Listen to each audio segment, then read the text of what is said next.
Fala pessoal, sejam bem-vindos ao quinto episódio da nossa série voltada para a preparação do exame de certificação MS 900. A gente já está chegando na metade da nossa série, então a gente vai para mais um conteúdo. Esse conteúdo é a continuação da aula 4. Bora pro conteúdo. Então aqui a gente segue falando, né, sobre um assunto que a gente começou no episódio número 4, onde a gente estava falando sobre descrever a modernização do endpoint. Essa primeira parte a gente já falou. O que a gente vai falar agora são os conceitos de gerenciamento e as opções de implantação no 365.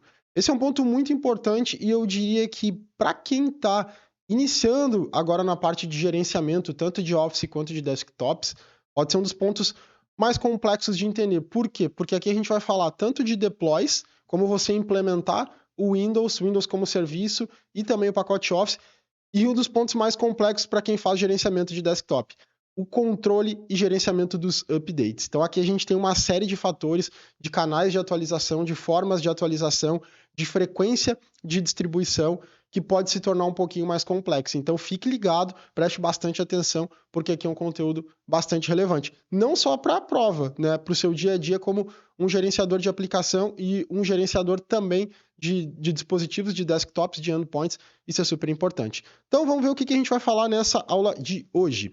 A gente vai estar falando principalmente da diferença de tipos de Windows, como o serviço Windows 365 e o Windows Virtual Desktop, famoso AVD.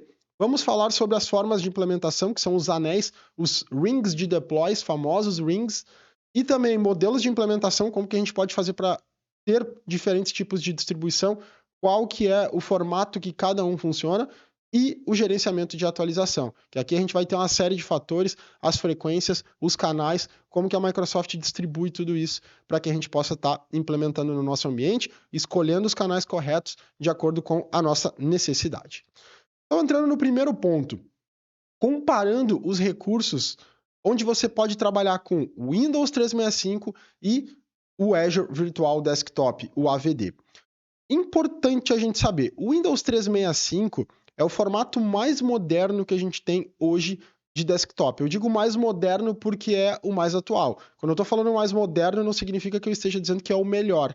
Tudo depende da necessidade que você tem. Então, é aquele tipo de implementação do Windows que você não precisa gerenciar nenhum tipo de configuração de deploy de sistema operacional. Simplesmente você vai dentro da sua console de gerenciamento do Windows 365 e você seleciona um tamanho de máquina que você quer que seja criado. E ele automaticamente vai provisionar esse Windows para você. Tá? Então você não instala o Windows, você tem uma, digamos assim, sobe, né, de forma web, esse desktop para você. É óbvio que você precisa de um dispositivo para chegar até ele. Daqui a um pouco você pode trabalhar com um tablet, pode trabalhar com um notebook que talvez não tenha um hardware tão bom, porque o processamento vai ser feito no seu Windows 365.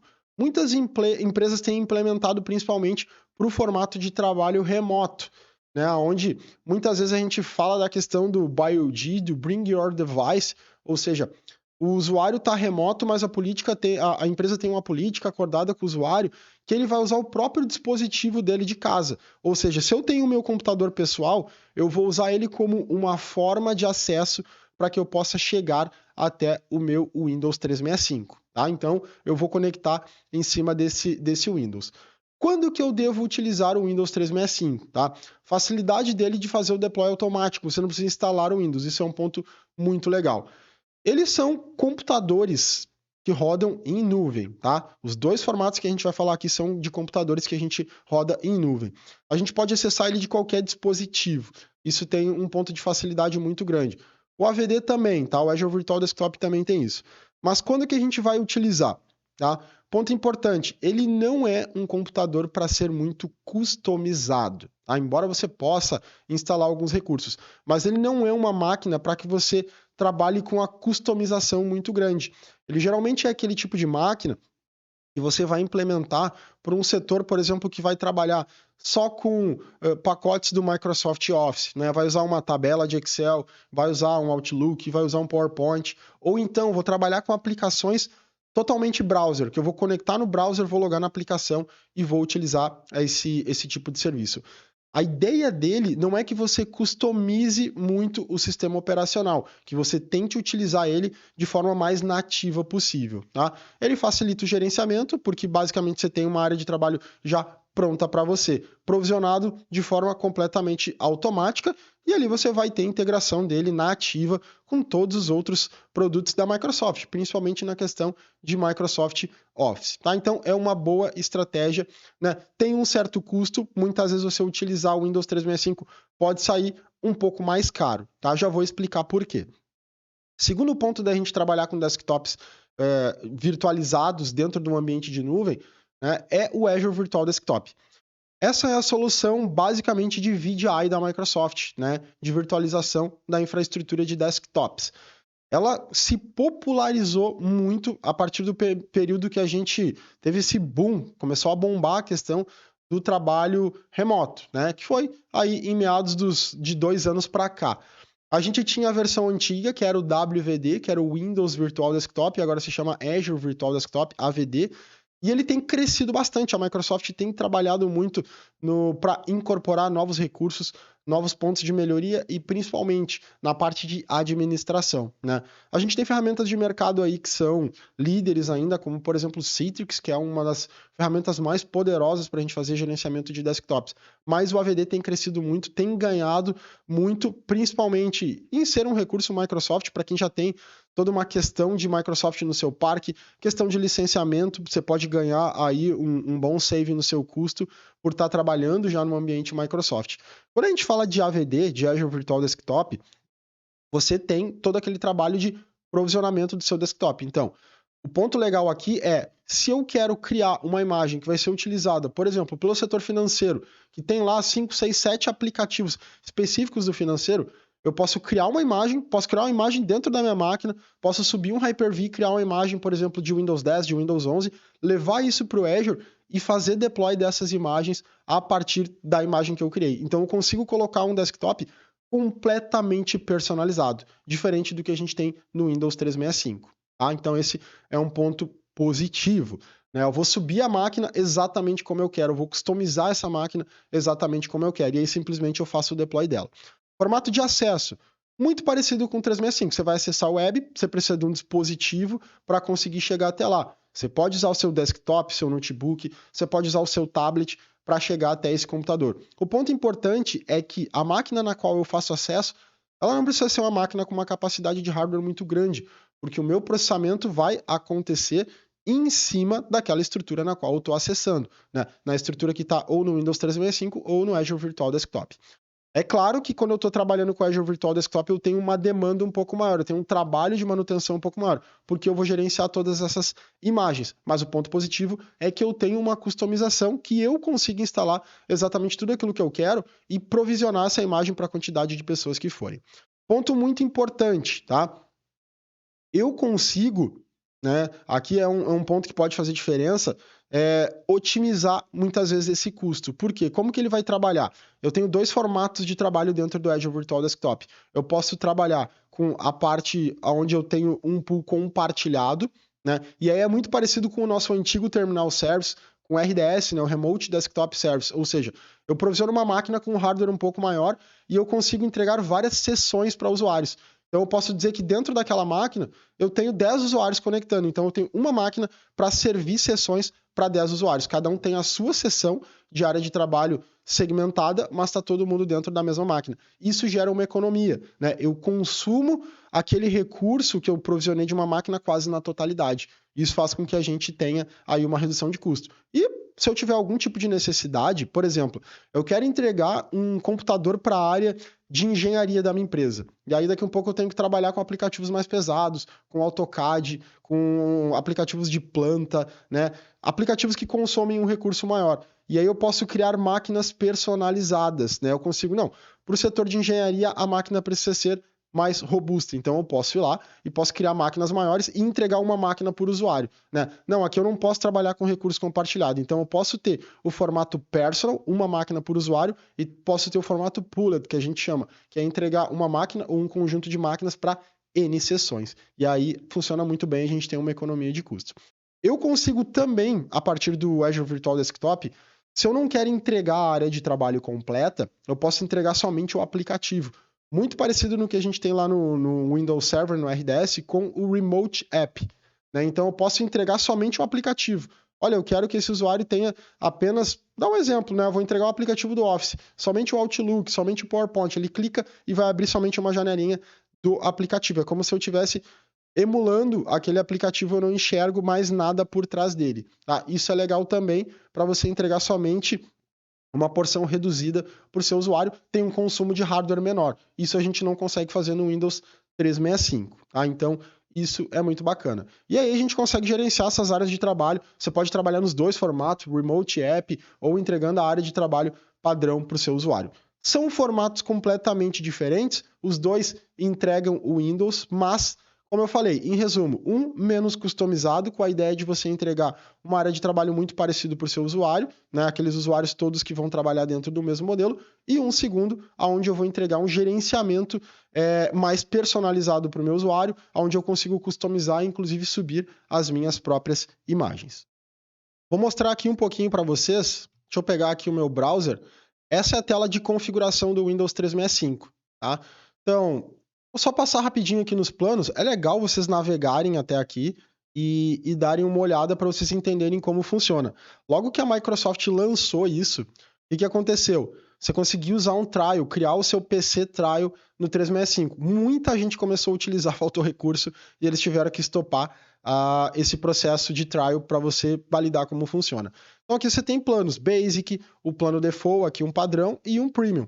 Cada tipo de plano, basicamente, o que ele vai alterar para você, em vias de regra, o que muda de verdade é o hardware, tá? Então a gente tem aqui 2 CPUs 4 GB de memória RAM, 170 por usuário por mês, né? Pode ser interessante para você, dependendo de você ter que comprar hardwares com uma capacidade um pouco maior, né? Se a sua empresa tem uma política que o usuário pode utilizar a máquina de casa para conectar, fica muito mais fácil. Se você vai trabalhar com 2 vCPUs 8 GB de memória RAM, R$225 e 4 vCPUs e 16 GB de memória RAM, R$362. Tá? Então aqui a gente tem o que é compatível, né? O que você pode trabalhar em cima de cada um desses elementos. Você vai ver que quando ele tiver mais recursos, ele vai dizer que tem compatibilidade maior. Por exemplo, uma máquina com 16 GB de RAM, ele já diz que você pode usar o Visual Studio e também Power BI e Dynamics 365. Máquinas com 8 GB, 2 CPUs, né, e menos ainda, né, 2 CPUs e 4 GB, já fica um pouquinho mais complexo de você trabalhar em cima disso. E a parte que você pode personalizar, você pode dizer o que você quer utilizar. Não tem é como as máquinas do Azure, né? Você não consegue colocar, eu quero com 3 GB, eu quero com 5 GB. Você tem alguns padrões que você tem que seguir, né? Então aqui tem uma parte para pequenas e médias empresas, conforme você for alterando a capacidade, ele vai aumentando o que você pode usar. Por exemplo, com 2 vCPUs, eu posso subir a memória RAM entre 4 e 8. Agora, se eu tenho 8 vCPUs, eu posso ir até 32 GB. Posso aumentar o meu armazenamento e aqui, sempre lembrando, né, ele já está mostrando o valor com a licença, se você já tem o benefício híbrido. Isso significa que a sua empresa tem já um benefício de licenciamento de software assurance. A grande maioria das empresas de pequeno e médio porte não tem, e aí você tem que dizer que você não tem o benefício híbrido, tá? Ele vai acabar mudando aqui um pouco do seu valor, né? Então, aqui você muda o tipo de empresa e ele vai trazer algumas características que você pode ir alterando em cima de cada recurso. É muito legal, tá? Você consegue aí provisionar um computador na nuvem, né? Aconselho vocês a darem uma olhada um pouco maior. No exame, ele não vai pedir muita coisa para você. Aqui você escolhe quando você vai comprar os seus desktops e ele vai mostrar quais os computadores que você tem na nuvem e você pode abrir, ele vai abrir com essa experiência aqui. Vai ser basicamente uma máquina rodando dentro da sua experiência de browser, tá? É muito bacana para quem não tem que customizar muito, tá? Então funciona super bem. Certo, pessoal? Então, seguindo aqui no nosso conteúdo de hoje, agora a gente já começa a entrar num assunto um pouco mais crítico, assim, que exige um pouco mais de atenção de vocês, principalmente para o exame, que são basicamente os modelos de implementação, que a gente está falando especificamente para Windows, tá? Os Windows aí como serviço que a gente tem, tanto o Windows 365 quanto a parte de Azure Virtual Desktop, ok? Isso se aplica em grande parte para qualquer versão de Windows. Se você está com seu notebook instalado com Windows 10, com Windows 11, se você tem qualquer modelo padrão de Windows, tá? De Windows que a gente está usando, Windows Enterprise, Windows Professional, vai entrar dentro desses tipos de versão. Então agora a gente vai falar basicamente de updates, tá? Os updates, muita gente tem uma dificuldade e é super normal de compreender toda a questão de como funciona o ciclo completo de update. Por quê? Porque são itens que mudam com determinada frequência e isso faz com que fique difícil da gente ter um entendimento completo.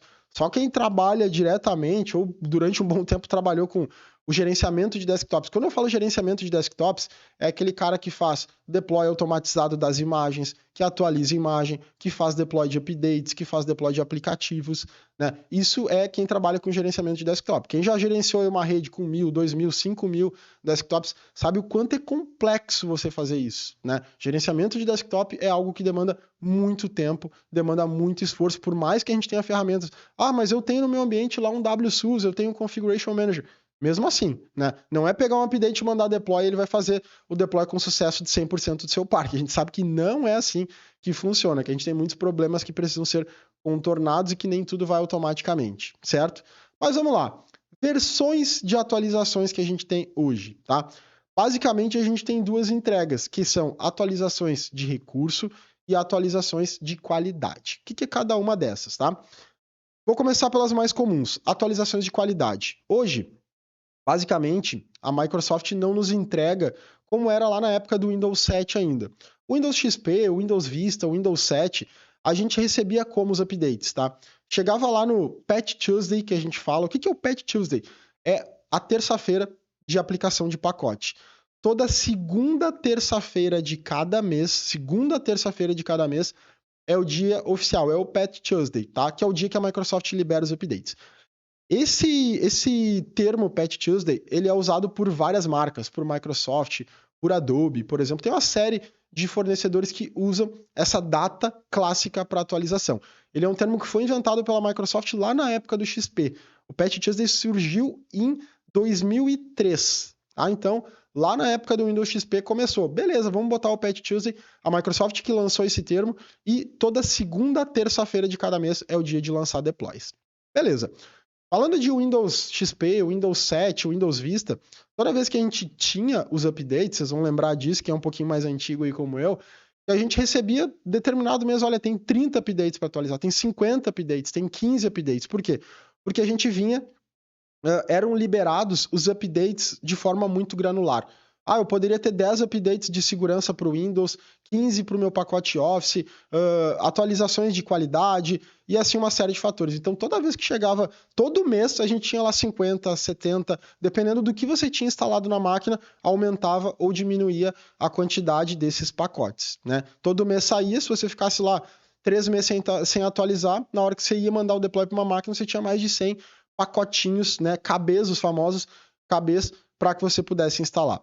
A partir do Windows 10 isso mudou. A Microsoft criou os Cumulative Updates. O que isso significa? Que lá no dia, no Patch Tuesday, né, na segunda terça-feira de cada mês, ela continua liberando da mesma forma, só que o que acontece? Ao invés dela liberar 50, 70 pacotes que você ia lá granularmente, selecionava e instalava, ela juntou tudo isso. Então ela faz um cumulative update, ficou muito mais prático. Ao invés de você instalar 50 updates numa máquina, o que você faz? Você pega o cumulative update e joga para as máquinas.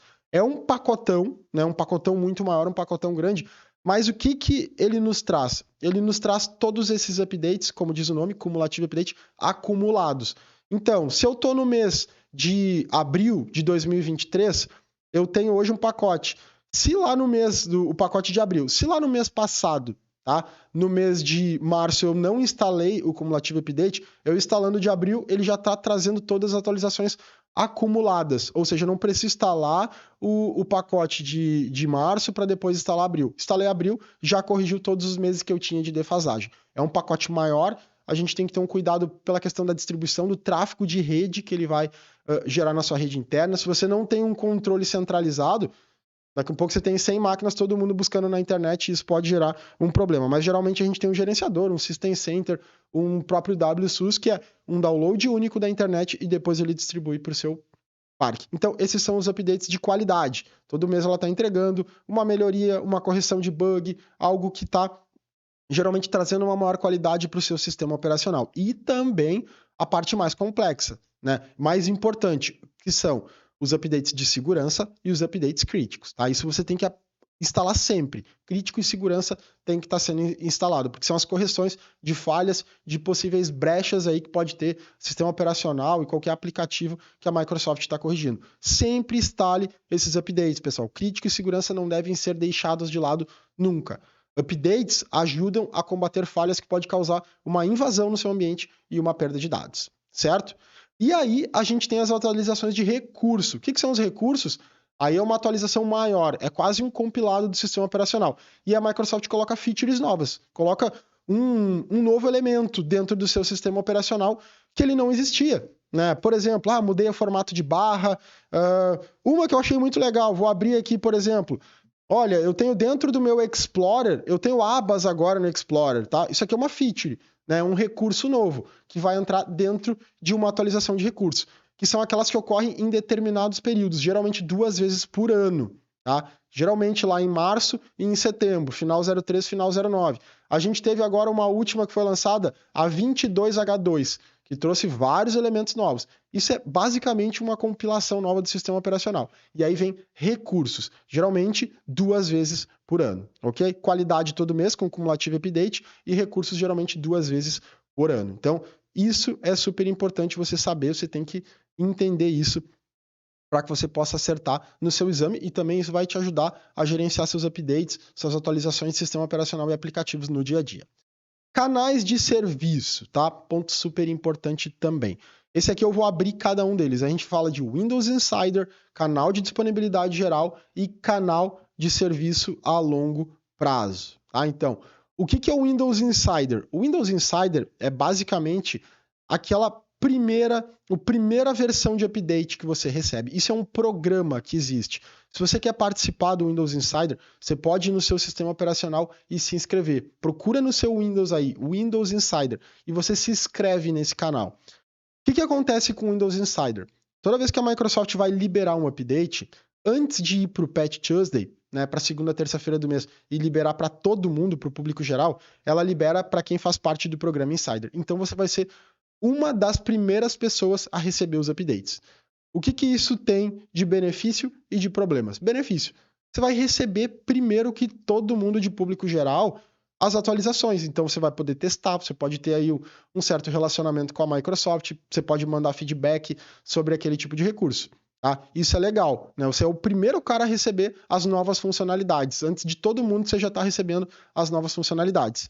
Mas como tudo tem bônus e tem seu ônus, qual que é o problema que pode acarretar nisso? Como você é a primeira pessoa que está recebendo, você basicamente está ajudando a Microsoft a testar as novas funcionalidades.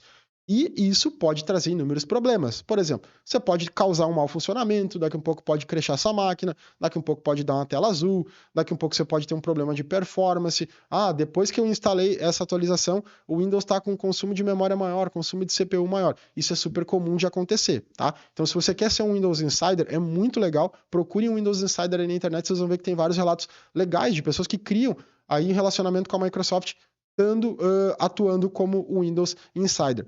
Ponto importante, nunca adicione suas máquinas de produção no programa Windows Insider, tá? Isso você vai fazer no seu computador, tá? São pessoas, assim, que estão propensas a trabalhar com o problema e que isso não vai gerar um desgaste, né? Eu não vou colocar para um usuário ele no programa Windows Insider e aí quando ele receber essas atualizações, a máquina dele começa a ficar lenta e a produtividade dele pode cair. Então, isso é para você testar em algumas máquinas, geralmente o pessoal da TI, e aquelas pessoas que não vão ter problema em estar recebendo update e tá propensa a ter uma perda de performance na máquina, tem um aplicativo que está crashando, que não está abrindo. Então, tem que ser aquela pessoa que é mais tolerante a essa questão de inovação e de implementação. Tá? Estou recebendo algo muito novo, eu tenho que ter a consciência de que isso pode, em determinado momento, ser muito legal, em determinado momento pode me trazer alguns problemas. Canal de disponibilidade geral. É o que todos nós estamos por padrão. Então, comprei um notebook lá no fabricante, já veio com o Windows instalado, por padrão eu estou na disponibilidade geral. O que isso significa? Eu vou receber os updates default lá no Patch Tuesday, né? Quando chegar na segunda, terça-feira de cada mês, a Microsoft vai me mandar esses updates, que é o que todo mundo tá. Né? Se você não mudou esse canal, né? Se você não alterou a sua máquina, você sempre vai estar na disponibilidade geral. Isso tanto máquinas em casa quanto máquinas no ambiente corporativo. O Windows padrão está dentro de um canal de disponibilidade geral. E cuide muito, não é um problema, tá? É o default estar na disponibilidade geral, é o aconselhado para a maioria dos ambientes, né? Insider só para poucas pessoas que querem ser tester mesmo, disponibilidade geral, público que já vai receber os updates com muitos testes. E aí a gente tem um outro serviço que é o Long Terminal, né? Que é o serviço de longo prazo. Só que você tem updates geralmente de 2 e 3 anos, né? A máquina passa por um longo período sem atualizações. Por quê? Porque você tem uma versão de sistema operacional específico para isso. Geralmente é um LTSB que a gente chama, né? É uma versão de Windows reduzida, com menos features, tá? Você vai pegar um Windows basicamente com uma instalação bem menor, porque ele vai tirar diversos elementos do Windows. Onde que a gente utiliza isso aqui? Em máquinas que geralmente tem uma dificuldade para suporte, máquina que fica um pouco mais exposta, ou máquina de serviços comuns. Exemplo, né? A minha empresa ela tem uma fábrica lá no interior, onde eu tenho 2, 3 computadores que controlam ali o chão de fábrica. Eu não tenho suporte local, essa máquina é só para abrir um aplicativo específico, né? Geralmente se coloca essa versão de longo prazo. Por quê? Porque a máquina não recebe update todo mês, a máquina não vai ter problema, a máquina está reiniciando, está aplicando update. Então ela vem com uma versão bem pequena do Windows. Quanto menor a quantidade de funcionalidades que você tem disponível para o usuário, né, menor a probabilidade de você ter erro. Né? Tem menos coisas para clicar, a probabilidade de dar erro é menor. Então você pode aplicar esse tipo de longo prazo, canal de longo prazo. Eu tenho uma máquina que serve como um quiosque, que ela fica lá no térreo da minha empresa, onde os usuários podem ali acessar e tirar um extrato, validar um benefício, né? Tem só um browser ali para o pessoal instalar. Eu tenho totens de autoatendimento lá na minha empresa, né? Os usuários podem ir lá e fazer um autoatendimento, então tem um Windows instalado só para rodar o aplicativo que está dentro de um totem. Então, essas são opções de você rodar essa versão do Windows que vai ter atualizações geralmente anual ou de 2 em 3 anos. Né? Então, não vai ser distribuído update todo mês. É um problema de segurança? É um problema, digamos assim, é um risco calculado. Né? Isso é uma funcionalidade da Microsoft e deixa disponível. Então, você vai implantar isso com uma quantidade menor de features no Windows. Como o Windows tem uma quantidade pequena de aplicativos ali liberados, ele não vai ter uma necessidade tão grande de receber update, porque tem poucas coisas ali disponíveis para o usuário. Tá? Então, são 3 possibilidades que você tem. Uma muito rápida para o deploy, para você receber, né? Receber em primeiro momento. Outra, que é um default, e a outra que você vai receber com um período muito espaçado. Tá? Avalie dentro do seu ambiente, só coloque sempre aquele asterisco, o Windows Insider não use nos seus ambientes de produção. E aí a gente vai para os anéis de implantação, Ring Deploys, tá? Isso são estratégias que a gente configura, a Microsoft coloca geralmente essas 3 como sugestão. Isso tem que ser configurado no seu ambiente. Isso aí a gente já saiu dos canais de serviço. Não é a forma padrão que você recebe update, tá? Isso aqui é a forma que você vai distribuir os updates para o seu ambiente. Versão prévia, limitada e ampla. Aqui a gente vai correr os slides, tá? O que é a versão prévia? Vamos colocar aqui como exemplo, tá? Eu estou dentro da minha empresa e a minha empresa tem 1000 desktops e eu sou o responsável. 1000 máquinas, o Windows 10 e o Windows 11. E eu sou o responsável por aplicar os deploys. O que acontece? Eu sei que tem muitas empresas que funcionam assim, né? Todas as máquinas estão lá com o Windows Update ativado para fazer o deploy e instalar. Então você não faz nada, né? Chegou lá no dia, na segunda, terça-feira de cada mês, baixa os updates e instala. Isso é complexo, isso é problemático, né? Eu sei que muitas empresas pequenas que não têm uma camada de gerenciamento maior utilizam isso e faz parte do jogo. Mas o que acontece? Os updates podem causar problemas, né? Podem causar muitos problemas. E embora a Microsoft faça testes, né? A gente tem todo aquele canal ali, os insiders testam, né? Uma série de implementações são feitas, podem gerar problemas. Eu lembro que ali nos anos, ali entre 2014 e 2015, mais ou menos, a gente teve uma atualização que ela causou um problema gigantesco aqui no Brasil, tá? Gigantesco mesmo. O que acontecia? Foi uma atualização de Windows 7 e essa atualização ela foi muito testada e ela deu problema somente no Brasil. Por quê? Quem tinha o aplicativo de banco, né? Vocês devem conhecer quem trabalhar com suporte, o famoso GB Plugin, né? Que era o aplicativo que a gente utilizava para a maioria dos bancos, desculpa, né? Que ele criava aquele aplicativo de segurança Era um problema, deixava as máquinas lentas, travava a máquina. Eu, assim, tive muita incomodação com esse aplicativo. E aí, o que que acontecia? Esse update que foi gerado, ele foi testado globalmente. Mas esse GB plugin era especialmente para bancos brasileiros. Então, lá nos Estados Unidos não existia GB plugin, né? A não ser que um brasileiro instalasse numa máquina. Então, isso não entrava dentro da fase de teste. E aí, quando chegou no Brasil, quando liberaram na segunda, terça-feira, aquelas empresas que já pegavam e aplicavam automaticamente os updates, a máquina parava. A máquina não subia o sistema operacional, tá? Eu lembro que na época que eu estava trabalhando, né, que eu tinha a minha equipe gerenciava também esses desktops, o que que aconteceu? O cliente um dos clientes que eu atendia, ele tinha contrato Premier com a Microsoft. Quando liberaram esses updates, o TAM, né, que era o Technical Account Manager da Microsoft, ligou pra gente e falou: olha, eu não sei se vocês já aplicaram esses updates, mas se não aplicaram, segurem, porque ele tá crescendo. A gente pegou cenários ali de 200 máquinas paradas, 500 máquinas que não tá subindo o Windows e que vai ter que precisar passar por um processo de ajuste do boot da máquina. Por quê? Por causa do GB plugin.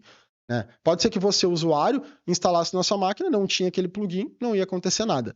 Né? E aí eu falei para ele, não, tranquilo, a gente não aplica diretamente, a gente usa os anéis de implantação, que é isso que eu vou falar agora. Os anéis de implantação salvam vidas, tá?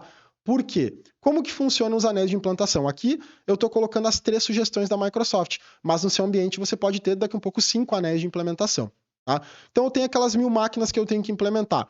Né? Eu faço um gerenciamento ou por WSUS ou por Configuration Manager. Eu coloco uma política dentro do meu ambiente, uma GPO, por exemplo, dizendo que as máquinas não vão ir no site da Microsoft buscar update. Eu gerencio os updates, tá? Eu tenho um servidor que gerencia ou Configuration Manager ou WSUS. Então, ela só vai receber update quando eu mandar. Não tem update automático. Primeiro ponto, ok. Então, garanto que só vai receber update quando eu disparar os updates. E aí eu quebro, faço uma divisão dessas minhas máquinas.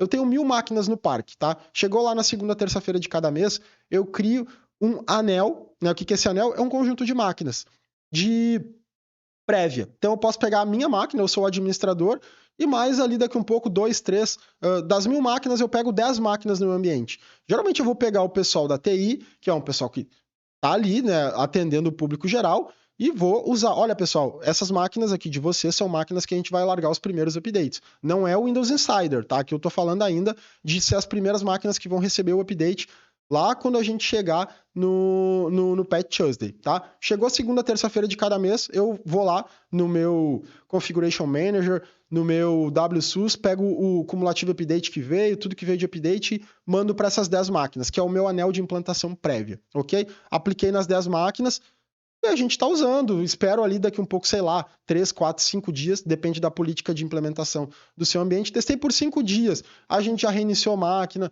todo mundo trabalhou normal no dia a dia. Deu algum problema? Não, não deu nada. Então eu tenho uma pequena porção de testes. O ideal também, tá? Que você mande isso para máquinas com hardwares diferentes, né? Então eu coloquei para mais de um hardware, pelo menos, para validar dentre os hardwares que eu tenho no meu ambiente. Se você quiser, você pode trabalhar com o Windows Insider também, tá? Mas para ambiente de produção, eu não aconselho você distribuir muito Insider, tá? Para sua máquina, alguns colegas que você tenha, principalmente a galera de infraestrutura, é um pouco mais propícia a querer testar o Windows Insider, né? Mas não jogue para muitas pessoas. Essa versão prévia são os primeiros usuários que vão testar. E aí você valida, né? Os recursos do Windows estão rodando ok, os aplicativos principais aqui que a gente utiliza na empresa tá tudo ok. A máquina tá com uma performance boa, né? A máquina tá legal, tá rodando bem, tudo certo. Então, valido com essas 10 pessoas que receberam. Pessoal, tava tudo ok? Tava. Vou coletar esse feedback, os comentários de uso. Tá tudo certo. A gente parte para o segundo anel, tá? A segunda fase. Primeira, só a prévia, poucas máquinas, 10 máquinas das 1000. Agora eu vou para o segundo. No segundo eu já vou ampliar um pouco mais, tá? O que eu vou fazer agora? Eu vou pegar pelo menos um usuário de cada área de negócio. O financeiro tem os aplicativos exclusivos dele. O RH tem os aplicativos lá de governo que eles têm que mandar diversos documentos. Então, são aplicativos diferentes, né? Olha o exemplo que eu dei desse problema que a gente teve lá em 2014, 2015. Quem tinha GB Plugin? Daqui um pouco o RH não tem GB Plugin instalado na máquina, mas o financeiro tem, porque ele acessa os bancos. Então, poderia ser que impactasse só o financeiro. Então, na implantação limitada, o ideal é que você pegue usuários de cada setor. Um usuário, 2. Usem aqueles usuários que também são mais parceiros da TI e se tiver algum problema na máquina, eles sabem, não, eu estou ajudando no processo de implementação, eu faço parte desse processo de melhoria aqui de deploy. Então, se daqui a um pouco minha máquina tiver algum problema, eu sei que isso pode acontecer, tá tudo certo, faz parte do nosso processo. E aí vamos dizer que daquelas 1000 máquinas, eu já tinha testado 10 na prévia, agora eu vou pegar, sei lá, 80 máquinas, né? Vou pegar máquinas de cada setor, pelo menos um usuário de cada setor, que tem aplicativos diferentes. O ideal, de novo, se eu tenho 5 modelos de hardware dentro do meu parque, pegar pelo menos um usuário com cada modelo de hardware distinto, porque daqui a um pouco você pode ter um update que impacte num hardware exclusivo, certo? E peguei aqueles 80 usuários lá que são o meu segundo leque de updates. Mando os updates. Aguardo lá mais 3, 4, 5 dias. Todo mundo testou, coleta feedback. Testamos, funcionou, teve algum problema, teve problema de performance, alguém teve uma tela azul, alguém teve algum crash, todos os aplicativos que você tem, o aplicativo do banco, o aplicativo que comunica com sites de governo, tudo funcionou, tá tudo certo? Não, a gente vai ter que esperar. O que pode acontecer? Que a Microsoft mande os updates e que tem um problema. E aí, nos primeiros dias, a Microsoft já pode largar um update corrigido, né? O que vai corrigir aquela falha. Se você está nesse processo, você garante que você não vai pegar a falha, né? Quando você vai mandar para essa implementação, você testou na prévia, a prévia pode ter gerado a falha para você. Aí você segura. Ah, Microsoft liberou a correção do problema que deu o update. Ok. Quando você vai para o limitado, você já manda com a correção. E aí você vai tirando essas probabilidades de gerar um problema grande para o seu parque. E aí a gente vai para os anéis de implantação amplo. O que é isso aqui? Significa que eu já testei na prévia, já testei no limitado, agora eu vou espalhar para todo mundo. Já validei, tá tudo certo, não tive problema, e agora a gente vai mandar para o amplo. Isso não significa que no amplo não existam problemas, né? Pode acontecer de você ter um problema em comum, que a gente chama, e por algum motivo era uma máquina específica que não detectou, mas quando eu mandei para o público geral acabou pegando. Mas a probabilidade de você ter um problema reduz drasticamente, certo? Então aqui provavelmente você não vai mais encontrar problemas, ou se for problemas pode ser algo mais pontual. Você diminuiu a margem de erro e a probabilidade do seu deploy do mês dar sucesso vai ser muito maior. Isso é um processo que você tem que implementar, não só tecnicamente, mas culturalmente, né? É um processo que você tem que alinhar com as áreas de negócio porque você precisa da participação. E aqui a gente falou de 3 rings, né? Prévia, limitado e amplo. Você poderia ter mais rings. Vou dar um exemplo que a gente usa muito. Um business critical, tá? Aqueles usuários críticos para o negócio. Às vezes, né, a gente pode saber que, olha, eu tenho o presidente da minha empresa, ele usa pouco o computador, mas ele pode ser um business critical, porque se a máquina dele crashar, a gente pode ter problema. Posso colocar o pessoal da diretoria num outro anel que vai ser o último a receber. Tá? Ah, vou colocar a máquina do cara que paga, que faz a folha de pagamento, do cara que manda a folha para o banco, né? Esse cara não pode parar nunca. As máquinas que controlam lá todo a minha automatização, seu trabalho em indústria, produção. Você pode pegar essas máquinas que são as mais críticas do seu negócio e criar um ring de business critical e colocar por último. Mandei o amplo para quase todo mundo, mas ficou lá, ó, 30 máquinas, 40 máquinas que aquelas não podem parar. Então já testei em toda a empresa, beleza, deu tudo certo, corrigi tudo que tinha para corrigir, garanti que tá tudo certo. Agora eu mando para esse último anel que são as máquinas mais críticas do meu negócio, tá? Então, você tem que implementar isso no seu ambiente para que você tenha um controle otimizado em cima dos seus computadores. Formatos de implementação. Como que eu posso implementar versões de Windows? Agora a gente está falando de jogar versões do Windows, né? Trazer versões de Windows novas para os nossos computadores. Ah, estou com o Windows 10, quero ir para o Windows 11. A gente começa com o Autopilot, que a gente falou na aula passada. O Autopilot é muito legal, é aquela questão da gente ter o OBE configurado e a gente pode, digamos que remotamente, mandar esses updates, essas atualizações para as máquinas. Lembra que eu falei que você tem o registro da máquina lá dentro do seu Intune e a partir dali você consegue jogar aplicativos, configurações de Windows para essa máquina. Eu dei o exemplo, comprei lá na Dell 100 computadores, eu tenho que espalhar em diversas partes regiões do Brasil porque meus colaboradores novos, eles estão alocados em home office. Eu vou lá, registro a chave do meu hardware do Windows, a empresa lá, a Dell, por exemplo, ou qualquer outro fabricante me manda, eu registro dentro do Intune e a partir do Intune eu posso implementar via Autopilot. É uma ótima opção de você fazer isso quando você está com um parque distribuído. Upgrade in loco, ou o famoso upgrade in place.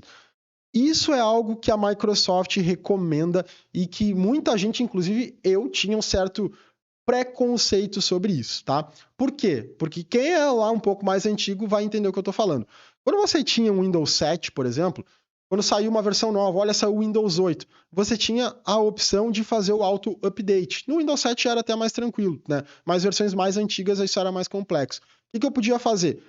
Vou atualizar o meu parque de computadores. Eu tenho 10 máquinas que são recepção e atendimento ao público. Eu não precisava ir lá e formatar aquela máquina. Eu poderia só mandar atualizar com o Windows 8 por cima do Windows 7. Mas a gente tinha muito preconceito com isso, por quê?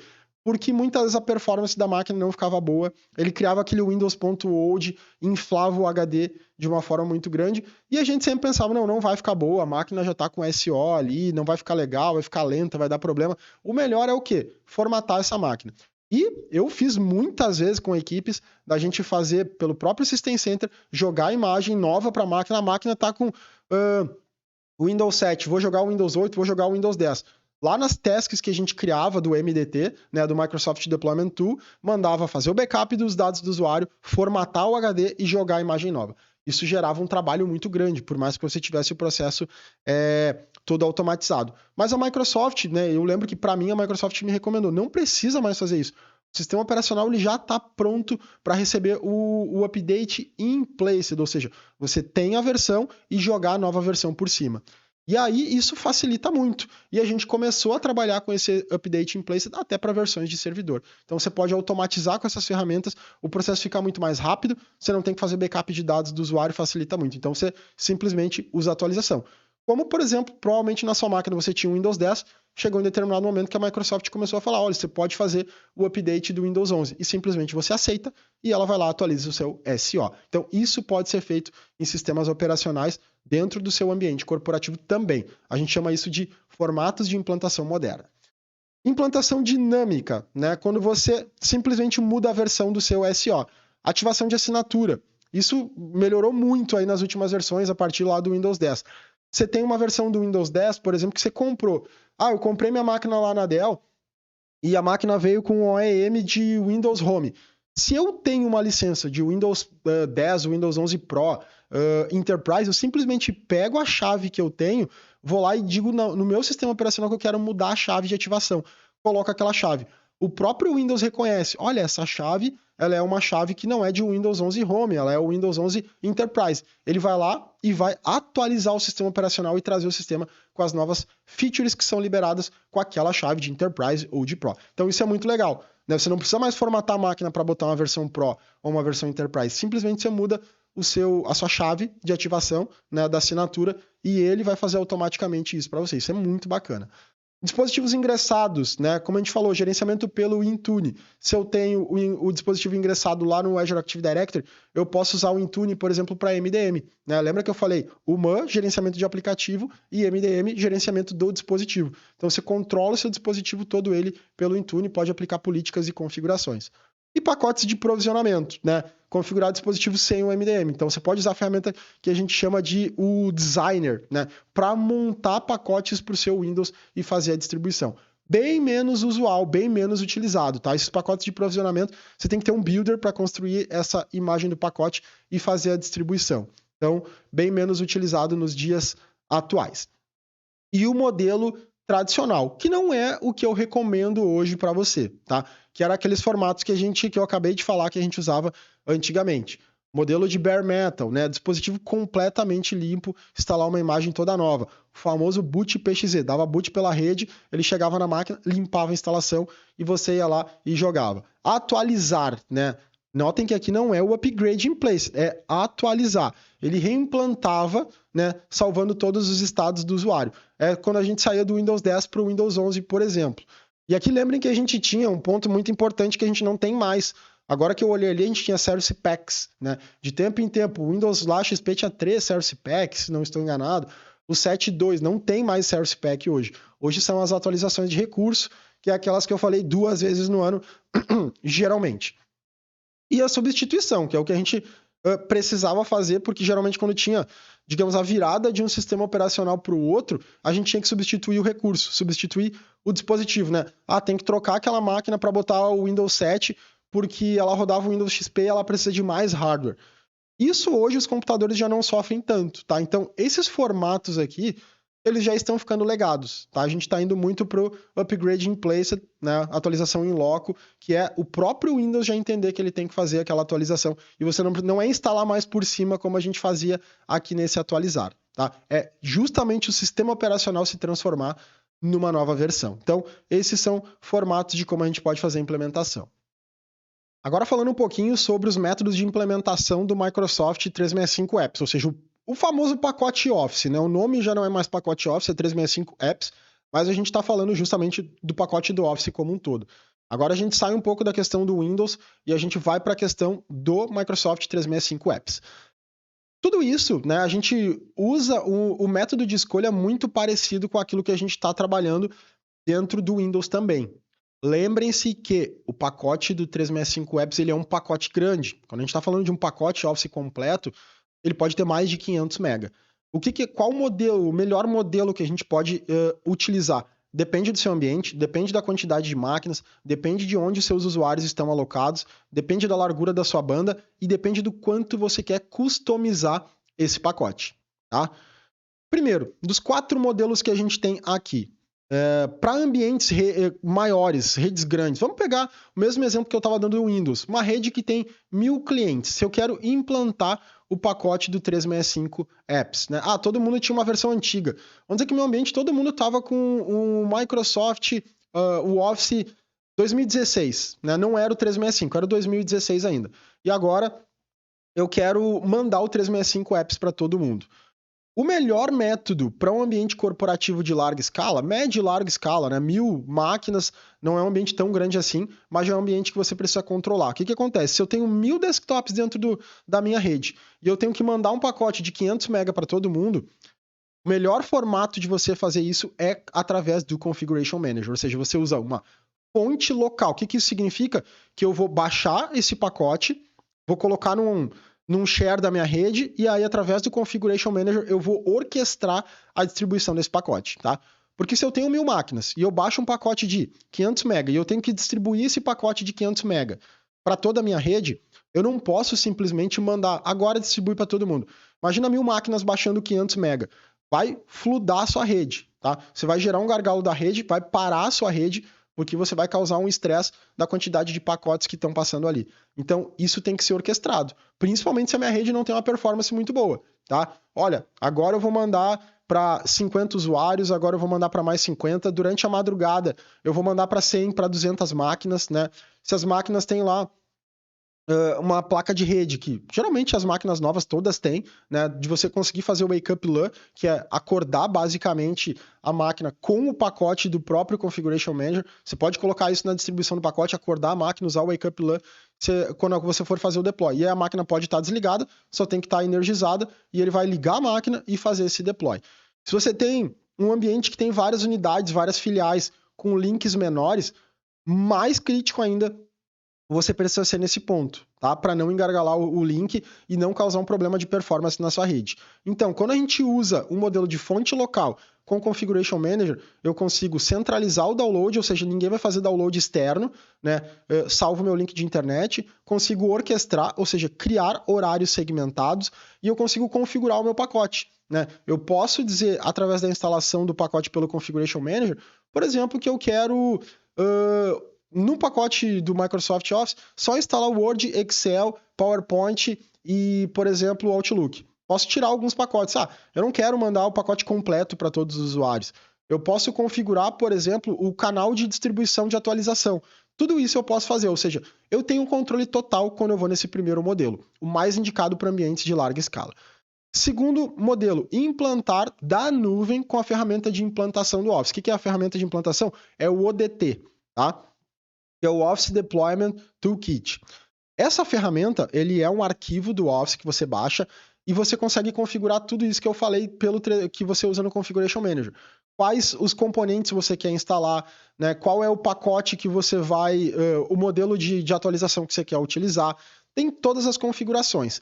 A grande diferença aqui é que essa instalação vai apontar para a nuvem, né? Para uma CDN do Office. O que é uma CDN? Content Delivery Network. É um local onde a Microsoft coloca os pacotes de instalação e que ele automatiza, fica muito mais rápido de você fazer esse download, tá? Ponto importante. Você tem um esforço manual menor, porque você simplesmente vai disponibilizar o ODT e quando o usuário clicar nesse ODT, ele vai lá na nuvem da Microsoft e vai baixar. Porém, você pode engargalar o seu link de internet. Pensem nos 1.000 usuários, todo mundo indo ao mesmo tempo, ou que seja 500 usuários, fazendo o download de 500 MB lá da CDN da Microsoft para o seu ambiente. Pode ter um problema muito grande de gargalo, certo? Se você tem um ambiente pequeno, com poucos usuários, talvez esse método seja bom. Por quê? Porque daí você tem um trabalho manual reduzido. Você não tem que orquestrar aqueles pacotes todos que a gente teria que fazer no Configuration Manager. Você não tem que cuidar da questão dos horários. Ficaria muito mais fácil, mas você não tem tanto controle.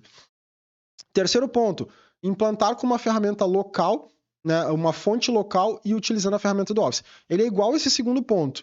Né, você vai pegar o ODT, vai customizar o que você quer que seja instalado. A grande diferença é que ao invés de você ir na CDN da Microsoft, você vai colocar um share da sua rede. Mas qual que é a diferença, Rafa, do primeiro para esse terceiro? Quando você está usando o terceiro método, você simplesmente trouxe o pacote para dentro da sua rede e largou para o usuário fazer a instalação quando ele quiser. Então você não tem orquestração. Mesma coisa, se eu pegar 500 usuários mandando instalar aquele pacote de 500 MB, eu posso parar a minha rede local. Eu não tenho controle de quem está baixando e instalando. Isso é crítico. E o último método, que é um método que ele é bem utilizado também, mas o que acontece? O usuário vai instalar por conta própria. Ele vai logar lá em portal.office.com e vai ter o botãozinho lá, instalar o pacote Office. Ele vai clicar ali, de acordo com o licenciamento que ele tem, vai listar as opções de pacote e ele vai fazer o download e instalação. A instalação roda em background, não precisa selecionar nada, simplesmente uma instalação default do Office. Mais uma vez, isso para uma rede corporativa de 1.000 usuários vai gerar um gargalo em relação ao seu link de internet. Mas ele é um método muito legal quando você tem usuários distribuídos daqui a um pouco, que estão em home office. Aí cada usuário vai usar seu próprio link de internet para baixar esse pacote. É um procedimento muito simples, que com uma documentação de 3, 4 passos, você manda isso para o seu usuário. Você não tem aquele controle, né? Mas o usuário faz atividade por conta, reduz o esforço administrativo da equipe que você está trabalhando. Mas lembrem, isso é bom quando o usuário está fora do escritório. Dentro do escritório, para ambientes de médio e grande porte, o primeiro método, sem dúvida, vai ser o melhor método de implantação que a gente tem. E ainda sobre os métodos de implantação e manutenção do 365 Apps, tá? Aqui são basicamente as atualizações. Notem que esses canais são bem diferentes do que a gente tem lá dentro da questão do Windows. O Windows era completamente diferente. O ponto que eu sempre coloco, tá, pessoal? Todos esses canais, né, e também as formas que a gente utilizava lá nos rings do Windows, eles não são itens únicos. Não, eu quero que a minha empresa trabalhe no atual, quero que trabalhe no mensal. Não, você pode quebrar isso. Eu posso ter máquinas que atualizam de um jeito, componentes, né, conjuntos de máquinas que atualizam com outra frequência. Então, tudo isso pode ser, e na maioria dos ambientes de grande porte, a gente não tem um padrão único. A gente vai quebrando dependendo da necessidade. Mas, basicamente, a gente tem 3 canais, um quarto que é um intermediário para controlar os updates. O canal atual. O canal atual é basicamente o padrão, é o que a gente tem aí no dia a dia para a grande maioria das instalações feitas no default. O que significa? O canal atual, você vai receber atualizações todos os meses. Porém, essas atualizações não têm um cronograma, não segue o Patch Tuesday, ou seja, se em determinado momento a Microsoft liberou uma atualização lá no dia 20, você vai receber. Liberou no dia 1º, você vai receber. Ponto importante é que aqui não tem nada a ver com preview, tá? Isso aqui já é atualização liberada para público geral. Não tem questão de insider, tá? Já foi testado, já foi validado. Já é atualização de produção. Mas ela vai liberar a qualquer momento. Se você está no canal atual, qualquer período do dia você pode receber um update. Canal empresarial mensal, que é geralmente o que a gente utiliza nos ambientes corporativos, tá? Mesma coisa. Todos os usuários vão estar recebendo aquele update quando ele estiver disponível. Porém, diferente do atual, somente uma vez por mês. E aí a gente volta para a segunda terça-feira do mês, o Patch Tuesday. Ou seja, você sabe que toda segunda terça-feira de cada mês vai chegar aquele update, então você pode se planejar. Isso aqui é a frequência que a Microsoft vai disponibilizar. E aí vai de você implementar na sua ordem, tá? Isso você vai configurar dentro da implementação do Office. E a gente tem também um canal empresarial semestral, que a gente vai para aquele item das máquinas que não podem ser atualizadas com muita frequência. Que nem a gente tinha lá no canal de Long Terminal, que a gente falou, que recebia uma vez ao ano, cada 2 anos, os updates. Então aqui a gente tem um canal semestral, ou seja, a cada 6 meses ela vai receber esse update. Quais são as datas? Julho e janeiro. É as datas padrões que você recebe. Então, semestral, somente em julho, somente em janeiro. E a gente tem um canal intermediário, que é um semestral pré-visualização. Ou seja, como aqui nesse canal você vai receber em 2 vezes, vai ser um pacote gigantesco, né? E aí o que a Microsoft faz? Para esses clientes, eu também posso disponibilizar uma pré-visualização. E aí segue mais ou menos o período lá do Feature Update do Windows, né? Que são também 2 vezes ao ano, que é março e setembro. Aqui no Office, março e setembro é o preview. Então você pode pegar algumas máquinas e já pegar essa atualização semestral e implementar em março para testar até julho e largar para o seu ambiente de produção. E o de janeiro, você pode receber ele já em setembro e ter um período de testes para garantir que você vai receber já todo implementado, testadinho em janeiro. Como é um pacote muito grande, tem esse intervalo para você conseguir testar se for a sua necessidade. Isso aqui é quase como se fosse um insider, né? Então não libere isso para o ambiente produtivo. E um ponto extremamente importante, um asterisco, todos os canais receberão atualizações de segurança e não segurança. Updates de segurança e crítico, quando for necessário. Então, se eu tenho um update de segurança, um update crítico, eu não vou esperar lá o canal empresarial mensal na segunda terça-feira do mês, né? Eu posso liberar quando for necessário. Geralmente vem na segunda terça-feira do mês, mas muitas vezes eu não vou esperar. Se é um update crítico que pode estar impactando a integridade do seu sistema operacional, eu já vou mandar assim que necessário. E aqui, por último, a gente tem como que os métodos de gerenciar essas atualizações. Ali a gente viu os canais, como que ele vai receber, né, de quanto em quanto tempo aquela instalação vai receber, e como que eu distribuo isso. O primeiro método e o método default, que as nossas máquinas por default vão estar trabalhando, que é atualizar automaticamente. Ou seja, se eu estou configurado para receber no empresarial mensal, toda segunda, terça-feira de cada mês, o meu Office vai lá e vai baixar esses updates, tá? Lá da CDN do Office. Mesma coisa que a implementação. É um método que vai reduzir o esforço administrativo, mas você pode ter um problema da questão do seu link de internet. Então, se você colocar todo mundo para atualizar automaticamente, toda vez que for liberado os updates, de acordo com o seu canal configurado, o cliente vai lá na Microsoft e vai baixar a atualização. Ambientes de larga escala tem que ir para o segundo método, ou seja, o Configuration Manager vai baixar e você vai criar os pacotes de entrega. E é a mesma coisa que instalação.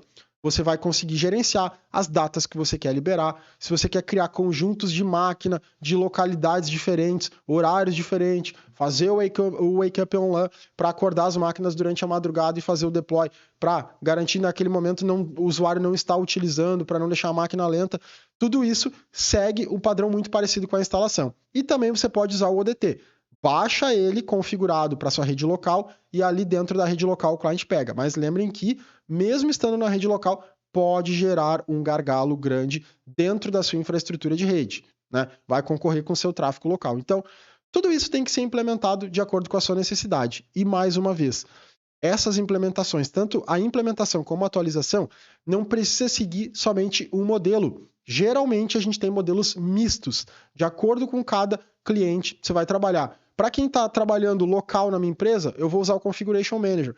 Para quem está trabalhando remotamente de casa, posso deixar, por exemplo, uma atualização automática. Tá? Tudo depende da criticidade do seu ambiente, do padrão de compliance. Isso também tem que ser debatido com o seu departamento de segurança da informação. Tá? Não adianta você, o administrador de desktop, definir que você vai atualizar a cada 6 meses. Se a segurança vir ali bater, não. O nosso padrão de política de compliance é atualização de 2 em 2 meses ou atualização mensal.